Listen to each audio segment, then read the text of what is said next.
रंगीत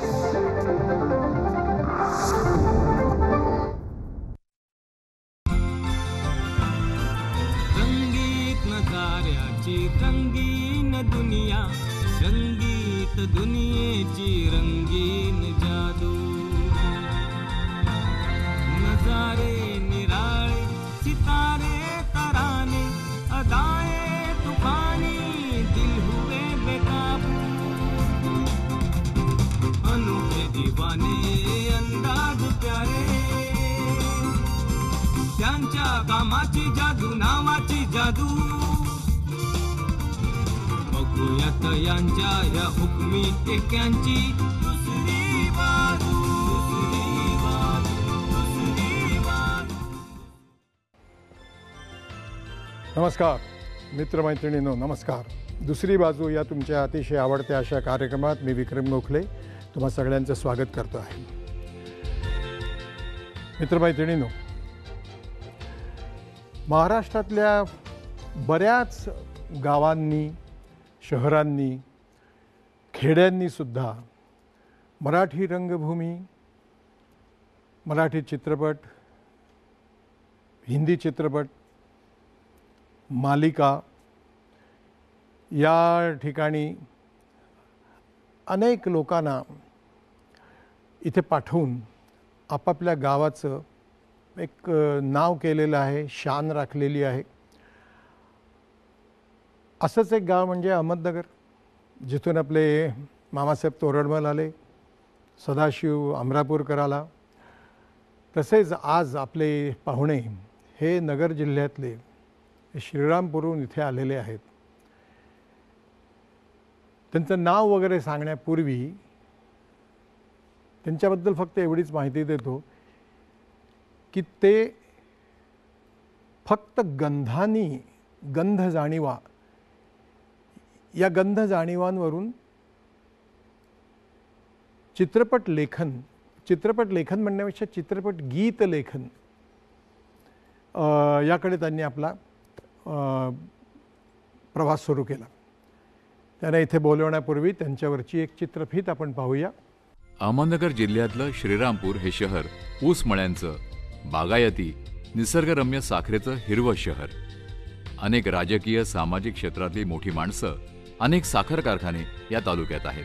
सांस्कृतिक क्षेत्रात प्रसिद्ध तमाशा कलावती, चित्रपट नृत्य दिग्दर्शिका लक्ष्मीबाई कोल्हापूरकर आणि चित्रपट क्षेत्रात 70-80 चित्रपटांना अवीट गोडीचं गाणं लिहिणारे प्रसिद्ध गीतकार, पटकथा लेखक, निसर्गकवी बाबासाहेब सौदागर यांचं हे गाव. पायपोळ हे महाराष्ट्रभर अत्यंत लोकप्रिय ठरलेलं त्यांचं आत्मचरित्र, याची अर्पण पत्रिका आणि त्यांची कलात्मक भाषाशैली हे खास आकर्षक ठरलेल्या बाबी आहेत. मराठा असून मराठ्यासारखं सधन आयुष्य जगता न आलेल्या माझ्यासारख्या असंख्य भावंडांना अशी अर्पण पत्रिका, आयुष्यात गाणं नसतं तर आयुष्याचं रडगाणं झालं असतं असं म्हणणाऱ्या व्यक्तिमत्वाला अनेक पुरस्कार, मान सन्मान मिळाले. त्यांच्या आयुष्याशी खेळलेला पायपोळ आज आपण समजावून घेणार आहोत दुसरी बाजू या आपल्या कार्यक्रमामधून. श्रीरामपूर नगरपालिकेच्या हद्दीत बेलापूर रोडवर चित्रपट गीतकार बाबासाहेब सौदागर यांचं चित्ररंग हे रंगीत घर आणि महिला भगिनींना आकर्षित करणारं हिरवा चाफा स्पेशल शालू पैठणींचं दुकान. कविवर्य सौदागर यांनी अनेक चित्रपटांच्या कथा, पटकथा, संवाद आणि सुरेल गाणी इथंच लिहिली. ती लोकप्रियही झाली. चला, अशा या अलवार मनाच्या तरल प्रतिभावंत कवीला आता आपण भेटूया. तेव्हा स्वागत करूया बाबासाहेब सौदागर यांचं. बाबासाहेब या. नमस्कार. नमस्कार. या. दुसरी बाजू कार्यक्रम बघता? हो, बघतो. आवडता कार्यक्रम माझा. गुड. मग तुम्हाला आता कार्यक्रमाबद्दल मी सांगत बसत नाही, तुम्ही इथे बसा. आणि तुमच्याबद्दल मी आत्ता आमच्या प्रेक्षकांना सांगितलेलं आहे की गंध जाणीवा ज्याच्या जागृत आहे, क्या बात आहे, त्या गंध जाणीवांमधून जो काव्य तयार करायला लागला अशा पाहुण्याला आपण बोलवलं आहे. तर बाबासाहेब बसा. आपण तुमच्या बालपणापासून सुरुवात करूया, तुमच्या जन्मापासून सुरुवात करूया. तुमच्याबद्दल मी असं ऐकलं की उसाच्या खोणक्याचा काहीतरी धूरबीर आल्यानंतर तुम्हाला माझं पायपोळ हे जे आत्मचरित्र आलं, शीतल मेहता, अजय प्रकाशन कोल्हापूर यांनी केलेलं, तर त्या पुस्तकामध्ये सगळ्या मी गंधजाणीवांनी आठवणी माझ्या जाग्या झालेल्या आहेत. माझं बालपण जे जागं होतं, आमचा नगर जिल्हा हा ऊस पिकवणारा गोड जिल्हा, सगळे ऊसमळे आणि हिरवा जिल्हा आहे. ऊसाच्या ज्या खोडक्या असतात, वाळलेला ऊस तो चुलीमध्ये घातला आणि त्याचा धूर झाला की त्याचा जो गोड धुराचा वास आहे तो वास आला की मला माझं बालपण आठवायला लागतं. माझी आई आठवते, गावाकडच्या सगळ्या गोष्टी मला आठवायला लागतात. आणि मग तिथून मी माझ्या आयुष्याची जी मांडणी आहे, जे मला सांगायचं व्यक्त व्हायचं ते पायपोळ माझ्या आत्मचरित्रात मी सांगत गेलो. आणि मग आजही मला ऊसाच्या खोडक्यांच्या धुराचा वास आला की सगळं माझं बालपण आठवायला लागतं. त्यानंतर टाहकळीच्या पांदीमधून मी चाललो की दरवळणारी पौष महिन्यातली जी फुलं आहेत त्या फुलांनी माझ्या तारुण्यातल्या आठवणी जाग्या होतात. आणि मध्यान्हीला आल्यानंतर जे शेताचे शिवाराचे जे वास आहेत, पिकांचे जे वास आहेत, त्या वासांनी त्या सगळ्या त्याच्या पाठीमागच्या आठवणी जाग्या होतात. आणि त्या पद्धतीने मी ते आत्मचरित्र मांडत गेलो. बाबासाहेब, तुमचा जन्म केव्हाचा? गोकुळाष्टमी 1965. बर. संगमनेर तालुक्यामध्ये झरेकाठी नावाचं एक गाव आहे, त्या गावातला माझा जन्म. बर. झरेकाठी असं म्हणतात की तिथं एक औदुंबराच्या झाडातून झरा जन्माला आलेला होता. बर. आणि त्या गावामध्ये माझा जन्म श्रावणातला. प्रवरा नदीला प्रचंड पूर आलेला होता आणि त्या पुराचं पाणी उलटं मागे फिरलेलं ओढ्यांना. आई एकटीच, आणि आईची डिलिव्हरी झाली आणि मी जन्माला आलो. त्यावेळेला घरात कुणीच नव्हतं, सगळे जन्माष्टमीच्या कार्यक्रमासाठी गावात गेलेले होते. आणि मग तिथून जे माझी सुरुवात झाली, काही थोडेच दिवस मला त्या परिसरात राहायला मिळालं. वडील शेती खात्यावर मास्तर होते. अच्छा. म्हणजे मोठी शेती आहे, 100 एकराची 150 एकराची शेती, त्याचं सगळं व्यवस्थापन वडील पाहायचे.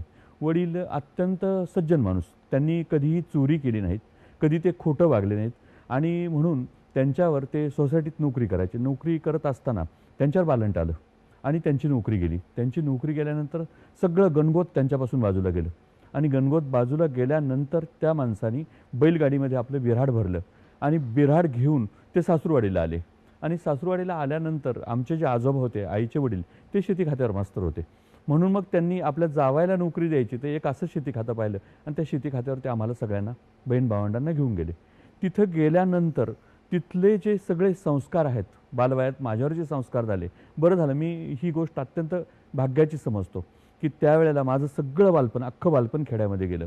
मी पहिल्यांदा मामाच्या घरी गेलो आणि तिथं स्टोव्हचा आवाज ऐकला, रॉकेलचे स्टोव्ह. आणि मला ते अस्वस्थ वाटायला लागलं, कारण इकडं आई स्वयंपाक करायची, चुलीवर स्वयंपाक करायची. आणि ते सगळं खेड्यात गेलेलं बालपण. आणि मग शहरातलं सगळं ते वातावरण, मला शहरातलं वातावरण आवडेना. आणि मग ज्या वेळेला लहान असताना मग मनोरंजनाचे साधनं त्यावेळेला असे फारसे नव्हते. मग चित्रपट यायचे. आठवड्यातून एकदा मंगळवारचा बाजार असत पाचेगावला माझं बालपण गेलं, सगळं बालपण माझं पाचेगावला गेलं. आणि तिथं रजपूत करेकर मंडळी सगळी, आणि त्यांच्यातले ते सगळे संस्कार झाले. एक अंजामावशी पवार, त्यांच्याकडं मी सारखं जायचो. आईसारखं ती बाई मला जीव लावायची. आणि मग मंगळवारी सिनेमा यायचा. मग दिवसभर आईला मी म्हणायचो, काका मला आज पिक्चर पाहायला जाऊ दे ना. मग मी दिवसभर तिला शेतात काम करू लागायचो, कापूस वेचू लागायचो, खुरपणी करताना खुरपू लागायचो, सगळं शेतातले कामं करायचो. मग सिनेमाला संध्याकाळी जायला आई 5 रुपये द्यायची. मग ते अशी कणात लावायचे आणि कणातीमध्ये फार सुंदर पिक्चर यायचे त्यावेळेला, ब्लॅक व्हाईट पिक्चर. आणि ते सगळे, त्याच्यानंतर कलर पिक्चर आल्यानंतर मी तुमचा प्रचंड चाहत झालो. भिंगरी मला एवढा आवडलेला, एवढा अनेक वेळेला मी तो पाहिला. आणि तो पाहण्याचं कारण म्हणजे भंडारदऱ्याचा निसर्ग आणि त्यामध्ये सुषमाबाई आणि तुमच्यावर जे गाणं चित्रित झालं. मी आजही कधी खूप थकलो तर ते गाणं ऐकतो आणि प्रचंड असा चार्ज होतो. सगळं बालपण या अवस्थेत गेलं. तुमचं शिक्षण तिथेच झालं का? मग नाही, शिक्षण खूप गावांमध्ये झालं. एका गावात आम्हाला शिकायला मिळालं नाही. वडील तापट स्वभावाचे होते आणि मालकाबरोबर त्यांचे भांडणं व्हायचे आणि खोटी गोष्ट त्यांना चालायची नाही. मग ते गाव सोडायचं, तिथून बिऱ्हाड उचलायचं, पुन्हा दुसऱ्या शेती खात्यावर जायचं, दुसऱ्या शेती खात्यावरून परत तिसऱ्या. एक 4 महिने 6 महिने एका गावात आम्हाला शिकायला मिळायचं.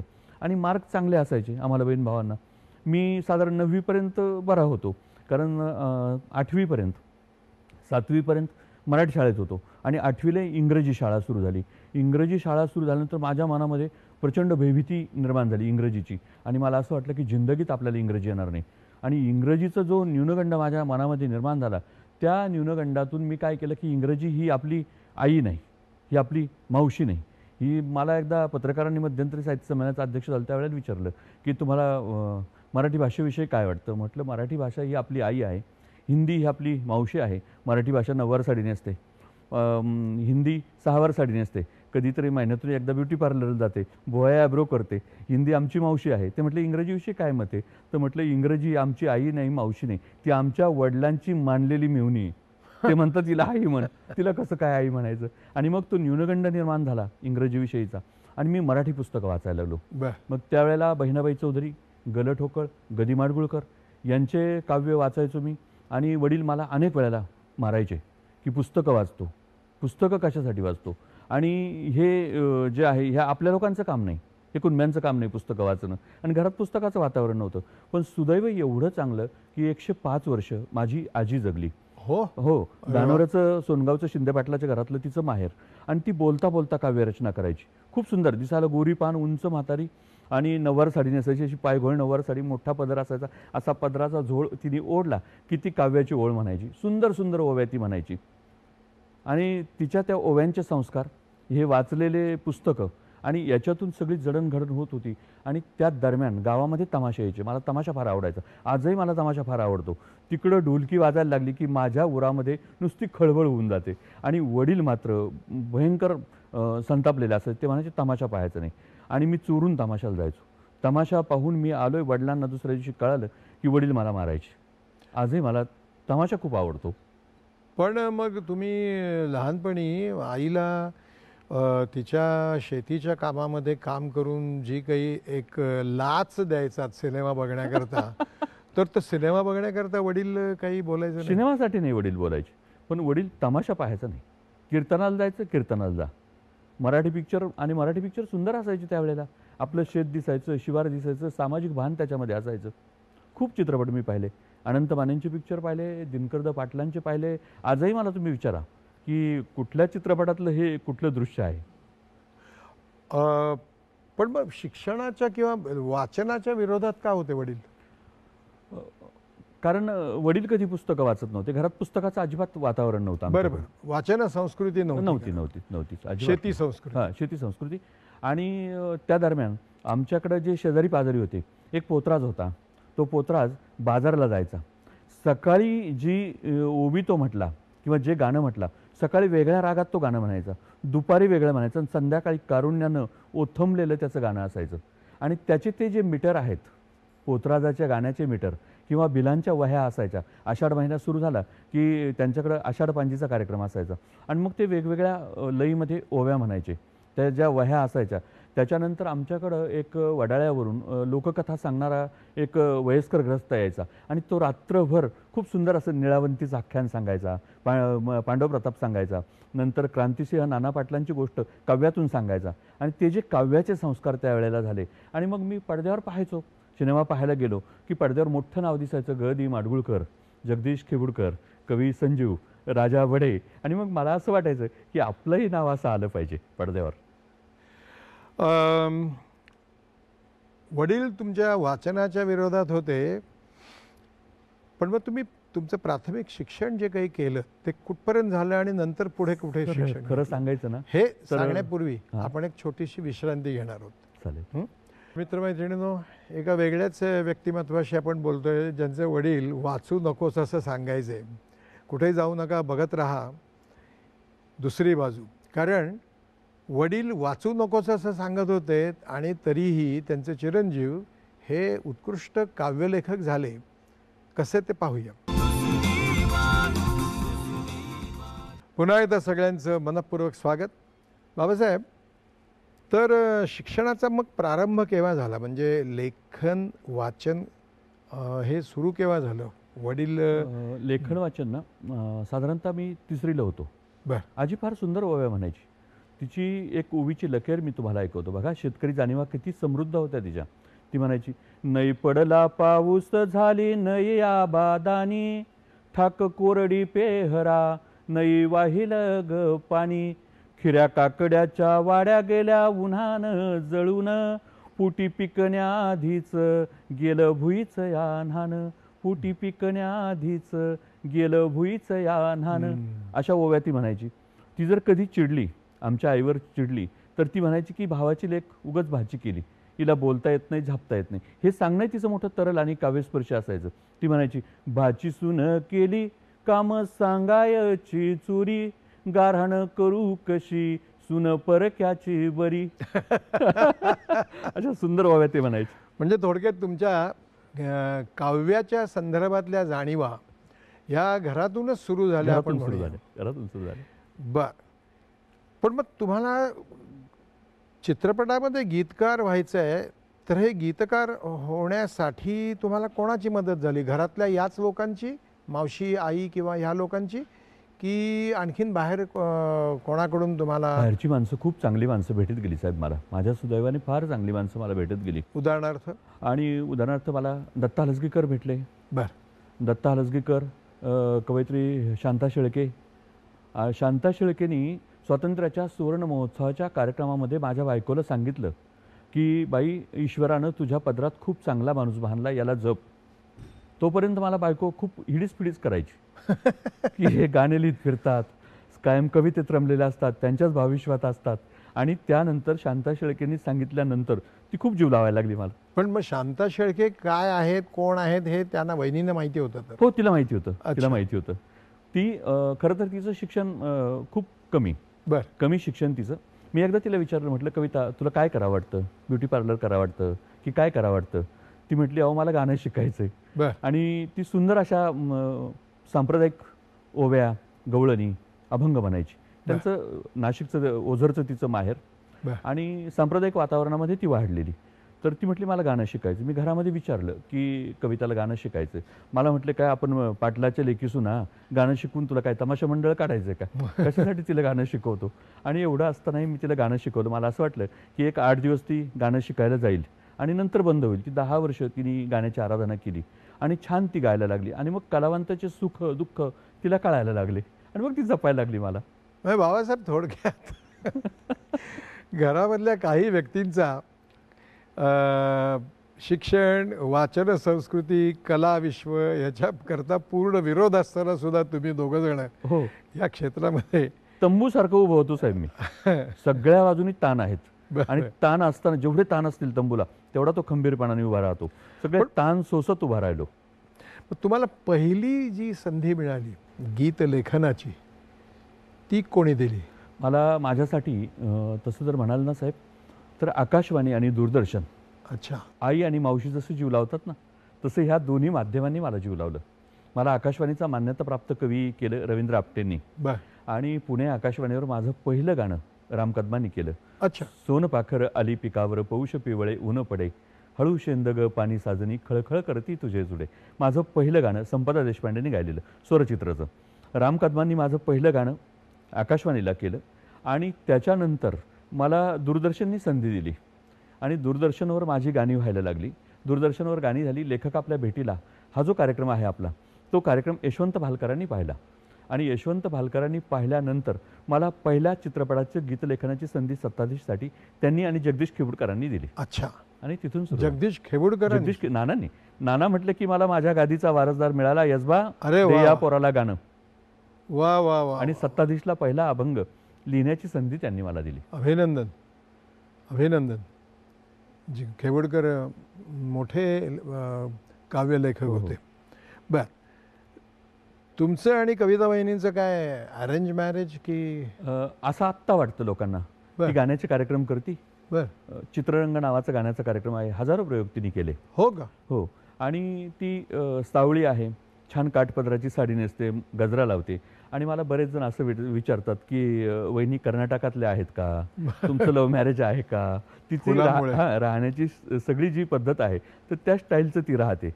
पण आमचं तसं अरेंज मॅरेज नाही. काय झालं, परिस्थितीने मला खूप थकवलं आणि त्या परिस्थितीशी झुंज देता देता मला कुटुंबासाठी उभं राहावं लागलं. मला भाऊ शिकवायचे होते. प्रचंड दारिद्र्य. तुम्ही किती भावंड? आम्ही 2 भाऊ 1 बहीण. तुम्ही थोरले की? मी थोरला. 2 नंबरचा भाऊ नाशिकला प्राचार्य आहे. बर. तो PhD झाली त्याची औषध निर्माण शास्त्रात. दुसरा एक डॉक्टर आहे. आणि जी बहीण होती 3 नंबरची बहीण, त्या बहिणीच्या लग्नासाठी मी साटलोटं केलं. साटलोटं का करावं लागलं, तर काय झालं, खूप वेगवेगळे व्यवसाय वडिलांनी आमच्यासाठी केले, आम्हाला शिकवायचं होतं, उभं करायचं होतं. आणि असं करत असताना त्यांनी सायकल दुकान टाकलं, ते बंद पडलं. हॉटेल टाकलं, ते बंद पडलं. गावात एक हॉटेल टाकलं की 10 हॉटेल गावामध्ये होणार. सायकल दुकान टाकलं की 10 सायकल दुकानं गावामध्ये होणार. आणि मग आमच्याकडे लोक फिरकायचे नाहीत. मग रोजगार हमीच्या कामावर आम्ही गेलो. मी खांदायला जायचो. हां, रात्री गहू सोंगायला जायचा. खूप कष्ट केले. आई, मी आणि वडील तिघांनी खूप कष्ट केले. आणि तुमचा मला अभिमान आहे खूप. एवढं असतानाही जगण्याची ज्या वेळेला आम्ही असहाय्य झालो, तर वडील समोर एक दारूचं दुकान होतं वाकडीला, एक दारूचं दुकान होतं. आणि ते दारूचं दुकान तिथलं बंद पडलं आणि वडील नंतर दारू विकायला लागले. आणि दारू विकायला लागल्यानंतर सामाजिक प्रतिष्ठा मराठा समाजातली आमची सगळी संपून गेली. कुणीही नातेवाईक आमच्याकडे वळून पाहिनात. आणि एक माझ्या मनामध्ये अशी अवस्था निर्माण झाली की आता आपल्या बहिणीचं लग्न होणार नाही, भावांचे लग्न होणार नाही, कुणीही सोयरे आपल्याकडे येणार नाहीत. बहिणीला एक ठिकाणचे पाहुणे बोलवले आणि ते पाहुणे आमच्या घरापर्यंत आलेच नाहीत, तिथून मागं गेले. आणि मग मला प्रचंड मनामध्ये धास्ती वाटायला लागली. आजूबाजूला राहणाऱ्या सगळी अशी ग्रामीण भाग जरी होता तरी वेश्यावस्ती, आणि त्या वेश्यावस्तीमध्ये तिथं झोपडी बांधून वडील हॉटेल चालवत होते. आणि मला असं वाटलं की याच्यातून आपल्याला बाहेर पडायचं. आणि बाहेर पडण्यासाठी मग काय करायचं, बहिणीला कुठली सोयरीक जमेना. मग आमच्या मामानी ती सोयरीक जमवली. आणि हुंडा द्यायला आमच्याकडे पैसे नाहीत, मामा हुंडा देणार होता आणि तो नाशिकला असायचा. तर दुर्दैवाने काय झालं नेमकं कळालं नाही. रात्री मामी आमची जळून वारली आणि पहाटे मामाला अटॅक आला आणि तो वारला. आणि 4 दिवसांनी सुपारी फुटणार होती बहिणीची.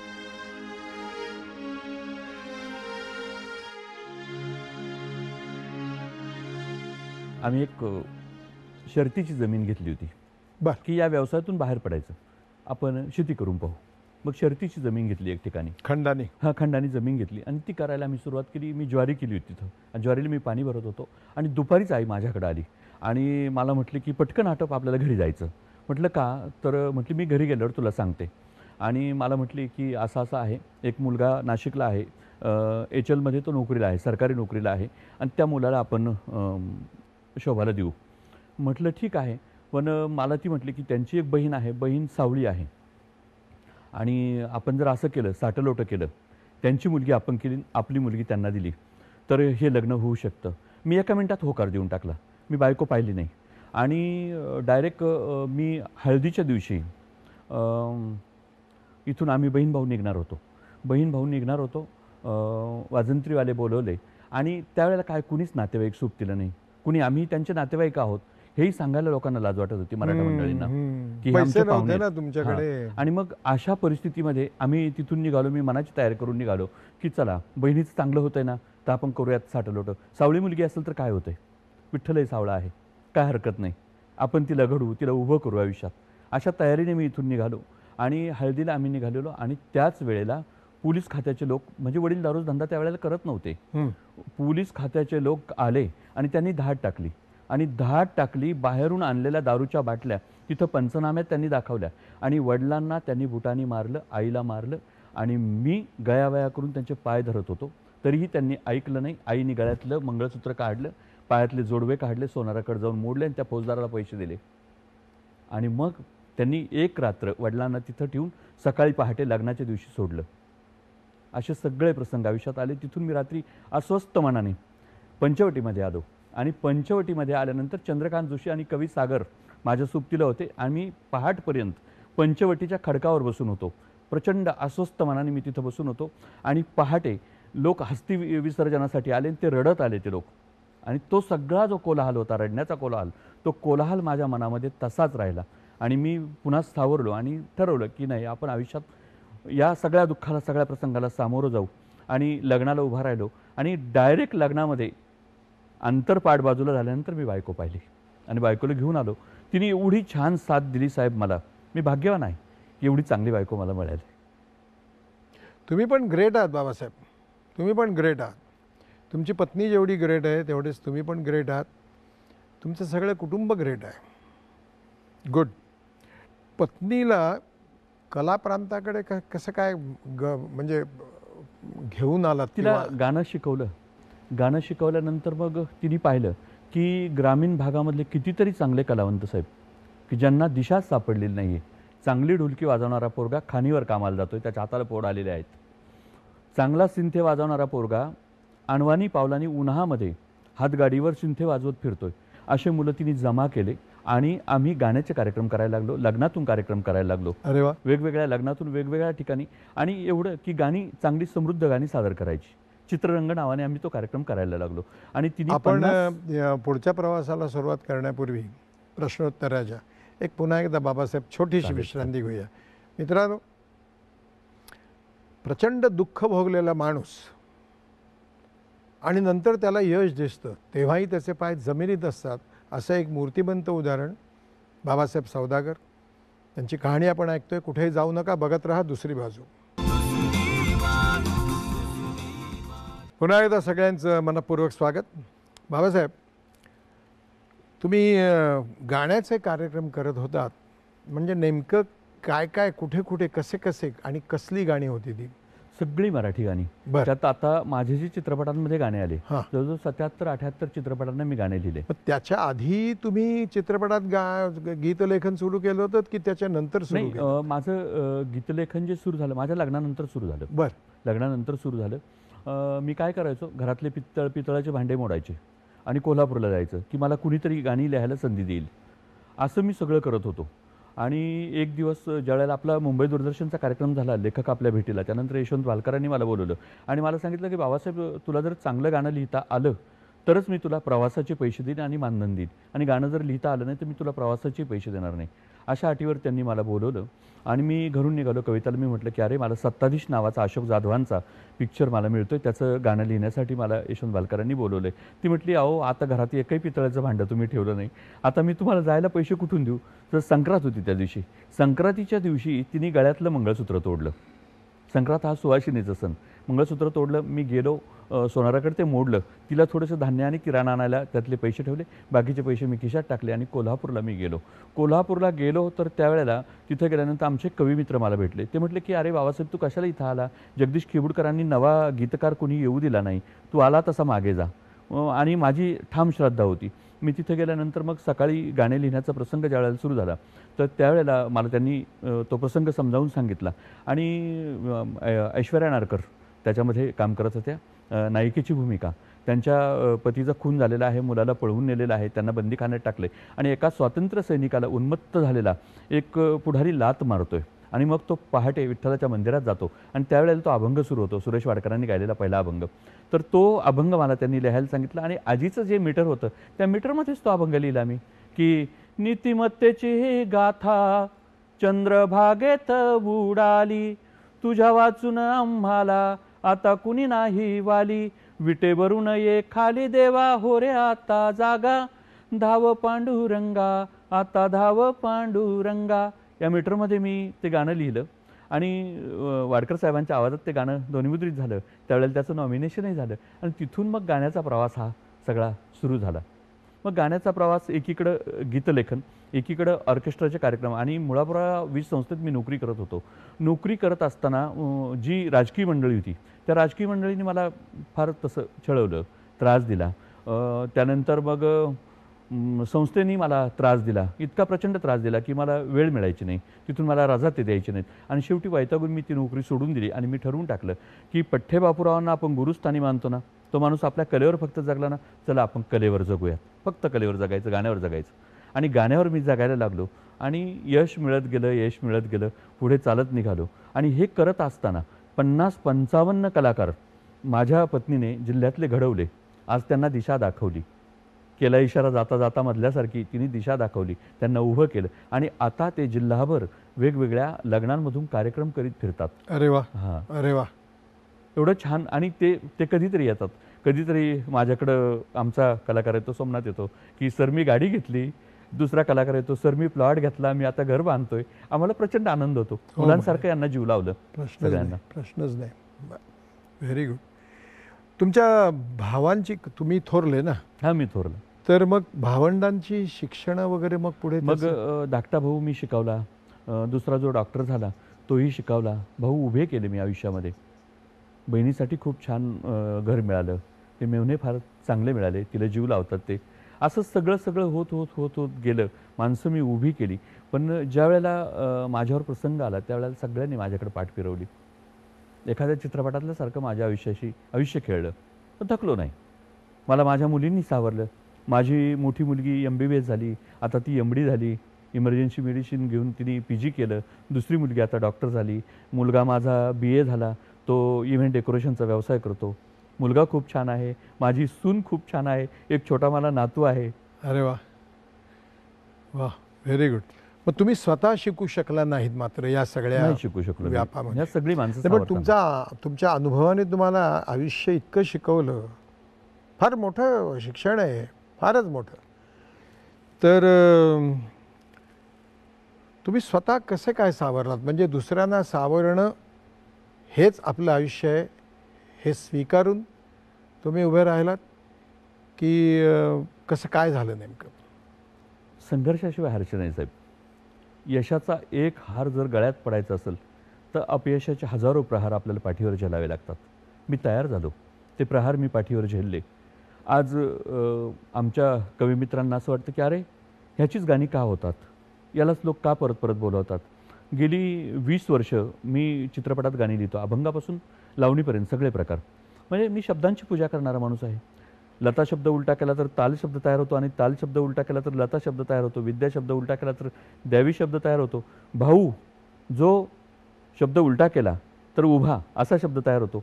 जे भाऊ माझ्या पाठीशी उभे नाही राहिले तर मी भाऊ शोधत गेलो. संदीप जुईकरांसारखा मित्र मला मिळाला की ज्याला कळालं की अरे ह्याच्यामध्ये वेगळे गुण आहेत. ह्याच्या सगळ्या कविता घेऊन, ह्याची कथा घेऊन, याची पटकथा घेऊन मला डोहसारखा चित्रपट करायचा आहे. आणि मग डोहची गाणी लिहिताना जो त्याच्याशी माझा संवाद होतो, ही मोठ्या उंचीची माणसं मला भेटत गेली. मी सावरत गेलो आणि दुःखापासून मी बाजूला निघालो. दुःख मी मागं टाकलं. बहिणाबाई चौधरी जसं सांगते की माझं सुख हंड्या झुंबरा टांगले, आणि माझे दुःख तळघरात कोंडले. दुःख तळघरात कोंडून टाकलं आणि पुढच्या प्रवासाला निघालो. Hats off to you. मग आता हे करत असताना नोकरी कशी काय सांभाळली का? काय केलं? मग नोकरी नाहीच सोडून दिली का? नोकरी सोडून दिली मी. काय व्हायचं, एकदा मला लोकांनी तुम्हाला छळलंच ना त्याच्यामध्ये. एमडींनी मला एकदा बोलवलं आणि मी म्हटलं का बोलवलं मला तुम्ही? तर ते मला, मी सबस्टेशनला नोकरी करायचो त्यावेळेला, रात्रपाळ्या असायच्या, आणि रात्रपाळीच्या वेळेला मी काय करायचो, जाताना पुस्तकं घेऊन जायचो सोबत वाचायला. आणि त्या पुस्तकं, एक छोटा रेडिओ असायचा, तर ते म्हटले तुम्ही रेडिओ ऐकता कामाच्या ठिकाणी, आणि बाकीचे जे कामगार असायचे रात्रीच्या वेळेला ते पत्ते खेळत बसायचे. दारूच्या बाटल्या ते तिथं आणायचे, दारू प्यायचे आणि पत्ते खेळत बसायचे. मी कधीही अजून दारूची चव मी पाहिली नाही. मला असं वाटतं की 3 गोष्टी माणसाच्या आयुष्याला नशा देतात, गद्य, पद्य आणि मद्य. मी गद्याची आणि पद्याची नशा केली आणि मग मी पुस्तकं वाचायचो. ती एमडी मला म्हटलं की तुम्हाला आम्ही सस्पेंड करू. म्हटलं का बरं? तर म्हणजे तुम्ही कामाच्या ठिकाणी पुस्तकं घेऊन येता. म्हटलं तुम्ही तसा उल्लेख करा की तुम्ही पुस्तकं वाचता म्हणून आम्ही तुम्हाला सस्पेंड करू. आणि असा तो एकीकडचा सगळा टोकाचा संघर्ष, म्हणजे मला समजावूनच घेतलं नाही तिथं. त्याच्यानंतर मात्र मला माणसं भेटत गेली साहेब, माझ्यावर प्रेम करणारी माणसं मला भेटत गेली. नामदार राधाकृष्ण विखे पाटलांसारखी माणसं, नामदार बाळासाहेब थोरातांसारखी माणसं मला भेटली. त्या माणसांनी मला खूप जीव लावलं. आजही मला काही असं वाटलं तर मी त्यांच्याकडे जातो. कलावंत म्हणून त्यांनी माझा खूप सन्मान केला. नामदेव काहंडळ नावाचे संगमनेरचे सचिव आहेत बाळासाहेब थोरातांचे. कधीही अर्ध्या रात्री मी त्या माणसाला फोन केला की दादा मी अशा अडचणीत आहे, तर ती माणसं फौजपाट्यासह माझ्याकडे दाखल होतात आणि मला जीव लावतात कलावंत म्हणून. अशी माणसं मला भेटत गेली. म्हणून मी पैसे फार कमवले नाहीत साहेब, पण मी माणसं कमवले. खूप चांगले माणसं, माझ्यावर प्रेम करणारी माणसं मला भेटत गेली. म्हणून खंबीरपणाने मी उभा राहिलो. तुम्ही खऱ्या अर्थाने श्रीमंत आहात. तुम्ही खऱ्या अर्थाने श्रीमंत आहात. उत्तम मित्र मिळणं ह्याच्यासारखं दुसरं भाग्य नाही. आणि तुम्ही आता सांगताय ती उदाहरणं, म्हणजे मला अधिकार नाही असं बोलण्याचा काही, परंतु ज्यांना उभं केलं त्यांनीच तुमच्याकडे दुर्लक्ष केलं, असे नातेवाईक, सख्खे नातेवाईक, काय म्हणावं या नशिबाला. एनिवे, पण तुम्ही ग्रेट आहात, म्हणजे खरंच ग्रेट आहात. तुम्ही आत्तापर्यंत किती तुमचे चित्रपट झाले? जवळजवळ 78 चित्रपट झाले माझे. राजमाता जिजाऊ, मी सिंधुताई सपकाळ, लग्नाची वरात लंडनच्या घरात, पितांबर काळे साहेबांच्याकडं माझं स्वप्न होतं, मला पितांबर काळे साहेबांकडे लिहायचं. लग्नाची वरात लंडनच्या घरातसाठी त्यांनी मला बोलवलं आणि मला म्हटलं की बाबासाहेब किती दिवसात गाणे देशील तू? आणि त्यांना 2 दिवसात शूटिंग करायचं होतं. अरे बाबा. तर म्हटलं मी 5 मिनिटात तुम्हाला गाणं देतो. मला म्हटलं काय चेष्टा करतो माझी? आणि खरोखर 5व्या मिनिटाला मी त्यांना गाणं दिलं की नभी तिरंगा लहरत ठेवू करू त्याचा सन्मान, भारत देश महान अमुचा भारत देश महान. एकीकडं देशभक्तीपर गीत लिहितो, एकीकडं ॲटम सॉन्ग लिहितो. आता जो संजय मोरेंचा पिक्चर येतोय की चले एन्जॉय करू, मस्त एन्जॉय करू, असं ॲटम सॉन्गही मी लिहितो. अच्छा. आनंद बच्छाव त्यांनी मला 4-5 चित्रपटांसाठी बोलवलं. त्यांचेही खूप असे वेगळे वेगळे चित्रपट मला लिहायला मिळाले. एक तमाशापट केला मी त्यांच्याबरोबर, घुंगराच्या नादात नावाचा. त्याची कथा, पटकथा, संवाद, गाणे, त्याच्यामध्ये मी वडिलांची भूमिका केली आणि बायकोने आईची भूमिका केली. अच्छा. हां, मग तिला गाण्यासोबत ती आता अभिनय करते. अच्छा. सुंदर असा अभिनय करायला लागली आणि इथे येऊन शिकून घेतलं साहेब, मुंबईत. हां, मुंबईत येऊन शिकून घेतलं आहे. खूप चांगली माणसं भेटत गेली. आशा अभिलाषा, ज्यावेळेला मुंबई दूरदर्शनला माझं गाणं चालू होतं, आशा अभिलाषाचं शीर्षक गीत, त्यांनी मला 17-18 ओळींनी पिक्चर मिळाले. उत्तरा केळकरांनी गायलेलं गाणं. कोण वाचणारं सांगा विधी लिखिताची भाषा, सुखदुःखाच्या सोबती सर्व आशा अभिलाषा. मुली असलेला नायक आणि त्या मुलींच्या विषयी भाष्य असलेलं ते सुंदर गाणं. त्या गाण्याने ज्यावेळेला मी खूप थकलो की मला शासनाच्या पारितोषिकासाठी 5 वेळेला माझं नॉमिनेशन झालं आणि ते नाकारणारे जे तिथं परीक्षक होते ना, ते कवीच होते की हा मोठा नाही झाला पाहिजे, हा थांबला पाहिजे, याला पारितोषिक दिलं नाही पाहिजे. एकाच कवीला 4-4 वेळेला पारितोषिक दिलं आणि मला तिथं नाकारलं गेलं. नाकारलं गेलं मी थकत नाही साहेब, अजिबात थकायचं नाही. आणि मग त्या दरम्यान अंतर्दाह नावाचा जो चित्रपट होता त्याला मला सह्याद्री सिने अवॉर्ड दिलं मुंबई दूरदर्शनने आणि मी परत बहरलो. पुढच्या प्रवासाकडे आपण जाण्यापूर्वी पुन्हा एकदा एक छोटीशी विश्रांती घेऊया. बाबासाहेब, बोलत राहा. ह्या तुमच्या बोलण्यातून नव्या पिढीला खूप काही घेण्यासारखं आहे. मित्रांनो, कुठेही जाऊ नका, बघत राहा. एका योद्ध्याची सगळी कहाणी आपण ऐकतो. पाहत राहा दुसरी बाजू. मित्रांनो, पुन्हा एकदा तुम्हा सर्वांचं स्वागत दुसरी बाजूमध्ये. मी विश्रांती घेण्यापूर्वी असं म्हणालो की एका योद्ध्याची कहाणी आपण ऐकतो. बाबासाहेब सौदागर या व्यक्तीच्या रूपाने एका छातीवर वार झेलणाऱ्या अशा योद्ध्याबरोबर आपण गप्पा गोष्टी करतो. बाबासाहेब, तुम्ही मगाशी एक आठवण सांगितली की तुम्ही कोल्हापूरला गेलात आणि एक जण तुम्हाला म्हणला कशाला इकडे आला, इकडे खेबुडकर कोणाला येऊ देत नाहीत. पण मग खेबुडकरांनीच तुम्हाला एक काहीतरी गाणं ज्या वेळेला लिहून झालं आणि यशवंत भालकर मला म्हटले की नानांच्या हातात बाबासाहेब गाणं दे, मला दरदरून घाम फुटला की आता काय होणार. नाना कागद फाडून माझ्या तोंडावर फेकतात की काय. आणि ते उठून उभे राहिले. महालक्ष्मीच्या प्रतिमेसमोर मोगऱ्याची फुलं ठेवली होती. मोगऱ्याची फुलं त्यांनी हातात घेतले आणि ती ओंझळ माझ्या हातामध्ये दिली, मला गाळा भेट दिली आणि यशवंत भालकरांना सांगितलं, यजबा, माझ्या गादीचा वारसदार मला मिळाला, दे या पोराला गाणे दे. आणि पहिलं गाणं माझं त्यांच्या आशीर्वादाने ध्वनिमुद्रित झालं आणि तिथून प्रवास सुरू झाला. नानांनी मला खूप जीव लावलं. माझ्यावर भरभरून प्रेम केलं.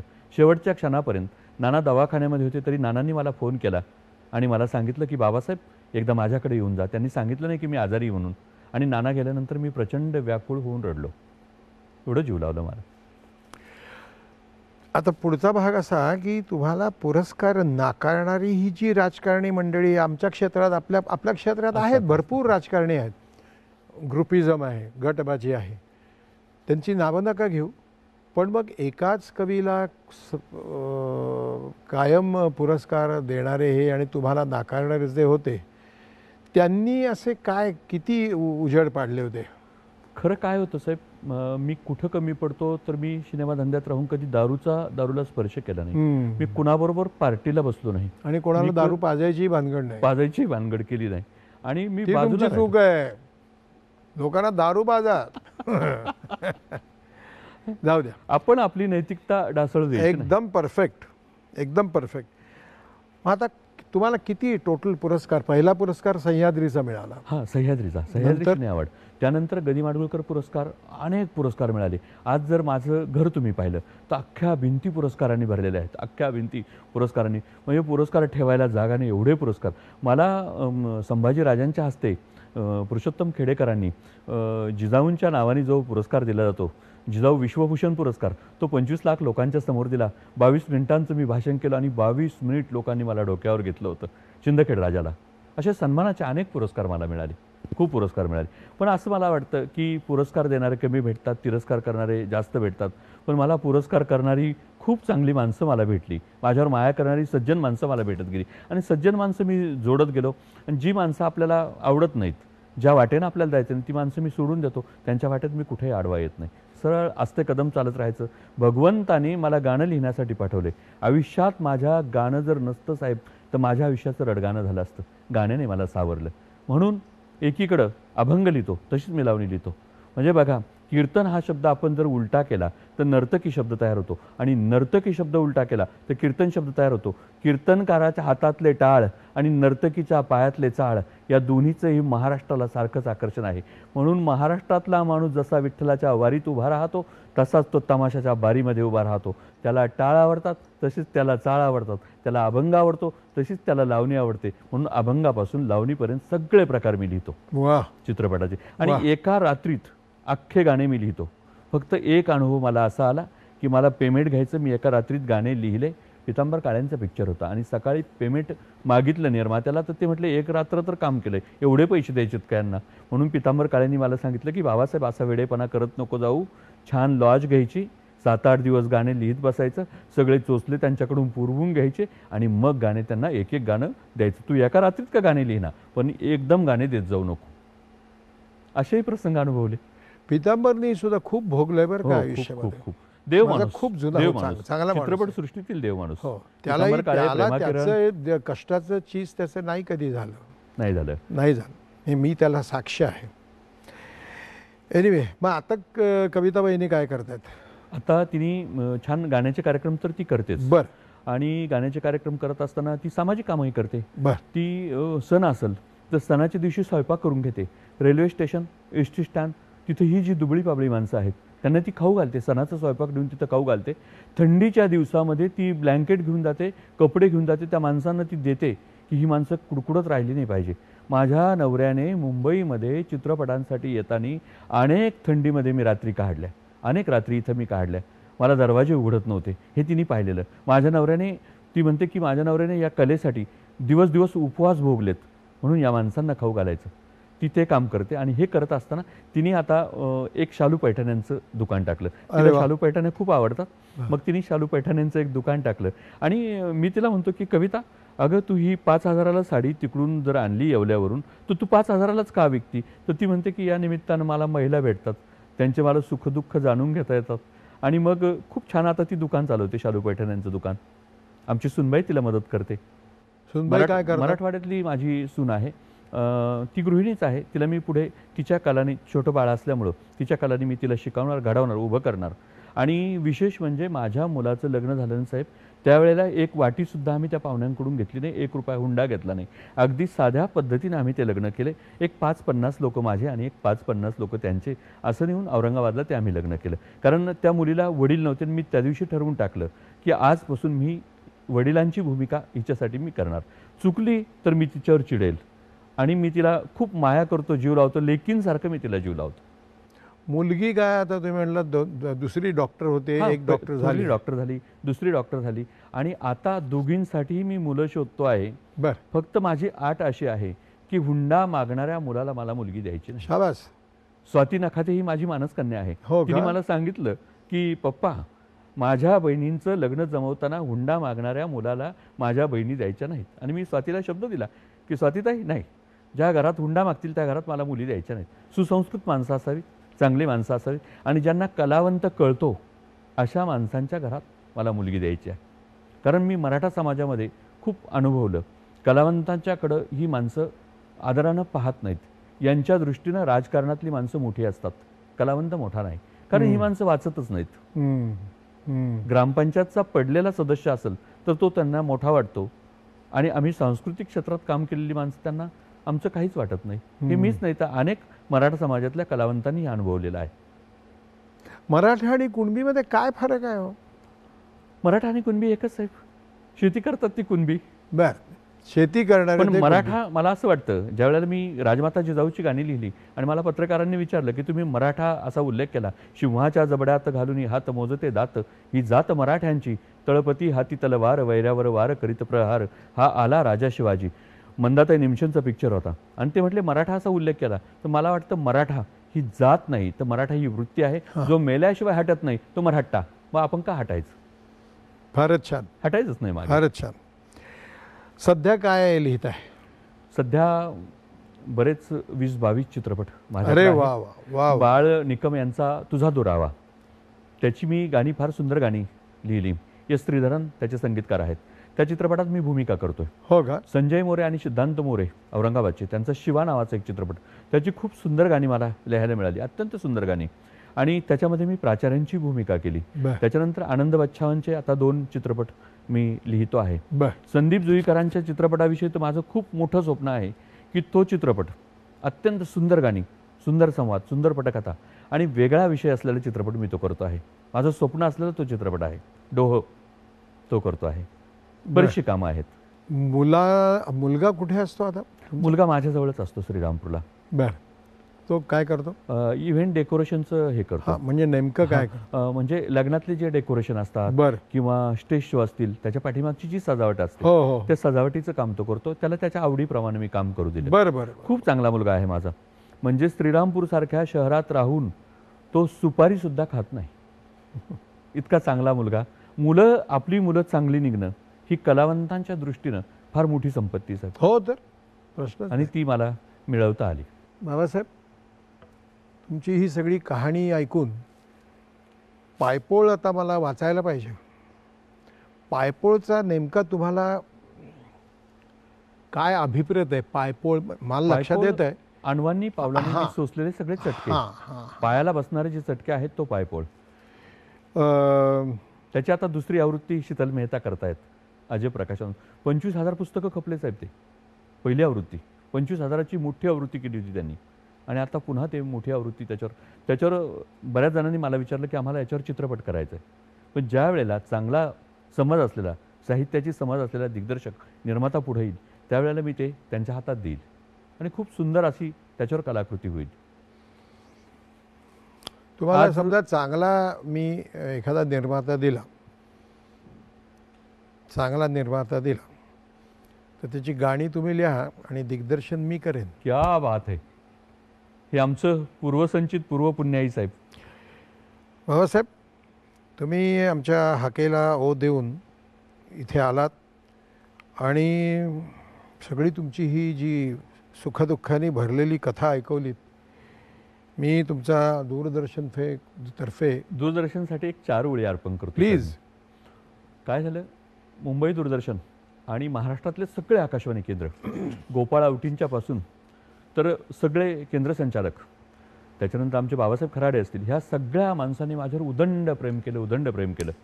आणि मी सांगितलं ना की दूरदर्शन ही आई आहे, आकाशवाणी मावशी आहे. आईनी मावशीनी मला जीव लावलं आणि इथं मला खूप चांगली माणसं भेटली या माध्यमामध्ये. त्यांच्यासाठी एक 4 ओळी मी अर्पण करतो. जरूर जरूर.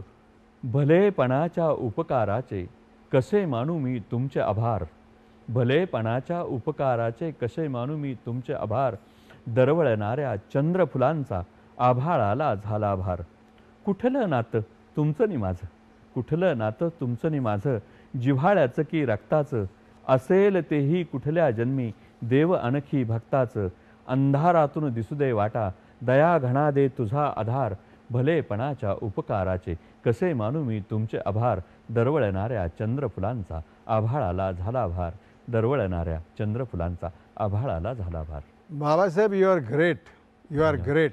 तुम्ही आता तुम्हाला या कार्यक्रमाबद्दल काय वाटलं एक 4 ओळीमध्ये ह्याच्यात लिहावं अशी मी तुम्हाला ते तुम्ही तिथेच बसा, मी तिथे येतो, तुम्ही हे लिहा आणि तुमचा एक छानदार फोटो मी इथे लावलेला आहे. वाह, क्या बात आहे.